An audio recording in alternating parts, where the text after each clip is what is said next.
Mr. President, through you, I have a couple of questions of Mr. Riley. Would you stand some questions, Mr. O'Reilly? He will. Mr. Riley, my first question deals with your discussion about CERB and the collective bargaining agreement.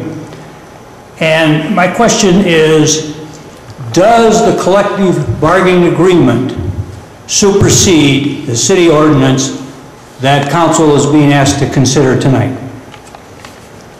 Well, let me address this. I mean, is that your opinion, that from the lady you talked to, is it her opinion that even though we have an ordinance that's been in place dealing with the composition of our fire department, that once we went into the collective bargaining mode and we entered into a contract under the collective bargaining law, that whatever the collective bargaining agreement composition of the fire department is, that superseded our city ordinance?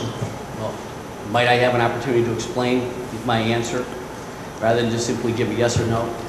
You go right ahead and answer it however you may. And then I have another question. I'll answer it as best I can. And address that through me to Mr. In Ohio, if I might, in Ohio, the Collective Bargaining Act was passed in 1984.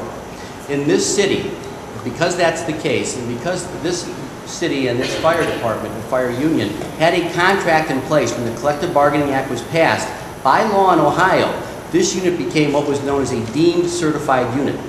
If you wanted to become a union in Ohio after the Collective Bargaining Act was passed, you have to file an application and be recognized. Those that had a contract in place before the passage of the Act in 1984 gained what was called deemed certified status. Deemed certified status means whatever your composition was on that day, that composition remains in place and cannot be altered or changed until done so by proper CERB order. Now that CERB order can be brought about by a petition from the union, a petition from the employer, an action by CERB as a result of those petitions, or by joint petition.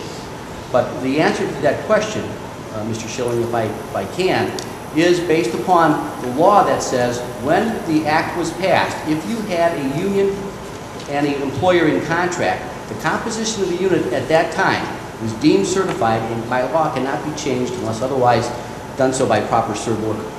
Okay, would that, Mr. President, would that composition depend upon what the bargaining unit contract said at the time CERB came into effect, or the ordinance that was in effect at that time? Well, in my opinion, it would be based upon what the ordinance said in effect at that time. And what you're saying is that the ordinance that was in effect automatically was incorporated by reference into the collective bargaining agreement since we are a deemed unit. No, what I'm saying is that whatever the structure of the Elyria Fire Department was at that time, as a matter of law, that structure became binding on both the union and the employer until otherwise modified by appropriate CERB action. And that action has not been engaged or invoked subsequent to the passage of the act and the deemed certifying of the unit. Okay, I have another question, Mr. President. I think you said, Mr. Riley, that we cannot demote because of lack of funds. That's correct. It's my opinion. Are you familiar with the Ohio Revised Code section 124.37? I believe so. That section says, and the title of it is Removals, Appointments, and Demotions in Police and Fire Departments. And I'll quote the first part of it, and then you and I can research this issue, because I am going to ask council to make sure on this particular ordinance you only give it a first reading. Because I will agree that Mr. Riley raises some points. Those points have been raised before. I myself will tell you that since I have been solicitor law director, I have never really been involved in personnel matters. It's just how it has worked out. Prior to being solicitor law director, I was the law director.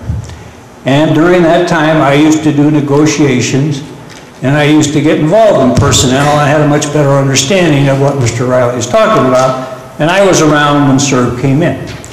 So he raises a question that does need to be researched, and I would advise that we just give it a first read. But let me just read this section to you, Mr. Riley.